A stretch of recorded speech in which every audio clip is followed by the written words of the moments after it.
Bakit nga ba nangangailangan ng isang mapagmahal na Diyos ng dugo bilang sakripisyo? Sa tapat na paglalarawan, itinuturo ng Katolisismo na ang kamatayan ni Jesus sa krus ay kinakailangang handog upang matubos ang kasalanan ng sangkatauhan. Madalas inuugnay ito sa pahayag sa Ebanghelyo ayon kay Mateo Kapitulo 26 versikulo 28, kung saan sinasabing ang dugo ay ibinuhos, para sa ikapagpapatawad ng mga kasalanan. Para sa Katolisismo, ang sakripisyong ito ay sukdulang pagpapakita ng pag-ibig ng Diyos, sapagkat ibinigay umano ang anak upang iligtas ang tao. Ang ganitong paniniwala ay nakaugat sa mas lumang tradisyon ng paghahandog sa sinaunang Israel, kung saan ang dugo ng hayop ay iniuugnay sa paglilinis ng kasalanan, gaya ng mababasa sa Levitico Kapitulo 17 versikulo 11.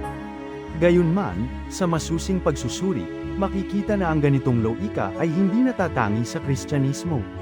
Ang ideya na ang dugo ay kailangang ialay upang mapawi ang galit ng isang banal na kapangyarihan ay matatagpuan din sa mga sinaunang lipunan ng Canaan, Gresya, at maging sa mga sibilisasyong gaya ng Aztec. Ang pagkakapako sa krus, sa ganitong liwanag, ay hindi isang ganap na bagong kaisipan kundi pagpapatuloy ng matandang paniniwala na ang sakripisyo at karahasan ay may kapangyarihang magpanumbalik ng kaayusan sa pagitan ng tao at ng Diyos. Ang problema rito ay malinaw, kung ang Diyos ay ganap na makapangyarihan at mahabagin, bakit siya kikilos ayon sa parehong gawain ng mga sinaunang ritual na nakabatay sa takot at dugo? Dito pumapasok ang malinaw na pagtutuwid mula sa pananaw ng Islam. Sa Quran, mariing itinatanggi na ang Diyos ay nangangailangan ng sakripisyo upang magpatawad. Sa Surah Al-Baqarah, ipinahahayag na ang bawat tao ay may pananagutan lamang sa sariling gawa, at walang kaluluwang magdadala ng bigat ng kasalanan ng iba. Higit pa rito, sa Surah Az-Zumar, malinaw na sinasabi ng Diyos na siya ay lubos na mapagpatawad sa lahat ng kasalanan ng sinumang magsisisi, walang binabanggit na dugong kailangang ibuhos o kamatayang kailangang maganap.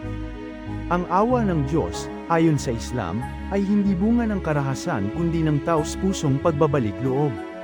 Kung babalikan ang mga pahayag na ginagamit ng Katolisismo, makikita ring may mga salitang mula mismo kay Jesus na nagbibigay diin sa awa kaysa sa handog. Sa Mateo Kapitulo 9 versikulo 13, sinabi niya ang pahayag na, "Habag ang nais ko at hindi hain." Isang linyang nagpapahiwatig na ang Diyos ay higit na nalulugod sa pagbabago ng puso kaysa sa ritual na sakripisyo. Ang maling pagbasa sa ganitong mga talata ay nagbubunga ng larawan ng Diyos na tila kailangang mabalanse sa pamamagitan ng dugo, isang ideyang hindi umaayon sa banal na katarungan.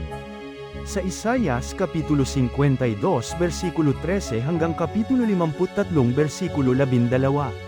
Sa tradisyong Kristiyano, ang tagapaglingkod na nasugatan dahil sa ating mga pagsuway, at dinurog dahil sa ating mga kasamaan, ay inaangking patunay na ang Mesiyas ay kailangang magdusa at mamatay bilang handog para sa kasalanan ng iba. Gayunman, sa masusing pagbasa sa kabuuang pahayag ng Isaias, ang tinutukoy na tagapaglingkod ay inilalarawan din bilang kolektibong sagisag ng Israel, isang bayang nagdusa sa kamay ng mga imperyo ngunit sa huli ay pinawalang sala at itinaas ng Diyos, gaya ng malinaw na mababasa sa Isaias Kapitulo 41 versikulo 8 hanggang 9 at Isaias Kapitulo 49 versikulo 3. Ang pagdurusa rito ay hindi inilalarawan bilang ritual na alay upang mapatawad ang iba, kundi bilang bunga ng pang-aapi at kawalang katarungan ng tao, na sa bandang huli ay pinawawalang halaga ng Diyos sa pamamagitan ng kanyang sariling paghatol. Sa ganitong liwanag, ang suffering servant ay mas nauunawaan bilang aral tungkol sa pagtitiis at pag-asa sa katarungan ng Diyos, hindi bilang doktrinang nagtatakda na ang dugo ng isang walang sala ay kinakailangang ibuhos upang ang Diyos ay magpatawad. Sa liwanag ng Islamikong pananaw, ang ganitong konsepto ay maituturing na pagbawas sa kadakilaan ng Diyos. Sa Surah Al-Ikhlas, malinaw na ipinapahayag na ang Diyos ay iisa, ganap, at hindi nangangailangan ng anuman. Ang kapatawaran ay tuwirang ibinibigay ng Diyos bilang pagpapahayag ng kanyang awa, hindi bilang resulta ng kamatayan ng iba. Ang pag-uugnay ng kapatawaran sa karahasan ay naglalayo sa tao sa tunay na diwa ng banal na awa at naglalapit sa isang mapanganib na ideya na ang dugo ay may higit na halaga kaysa sa pagsisisi. Sa kabuuan, ang tanong kung bakit mangangailangan ang isang mapagmahal na Diyos ng dugong sakripisyo ay hindi lamang teolohikal kundi moral.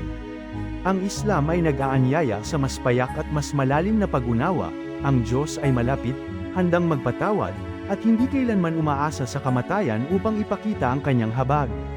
Sa pakikinig at pagninilay sa ganitong presentasyon, hinihikayat ang bawat tagapakinig na ipagpatuloy ang mas malawak na paghahanap ng katotohanan, hindi sa pamamagitan ng takot at dugo, kundi sa liwanag ng awa, katarungan, at malinaw na pag-iisip.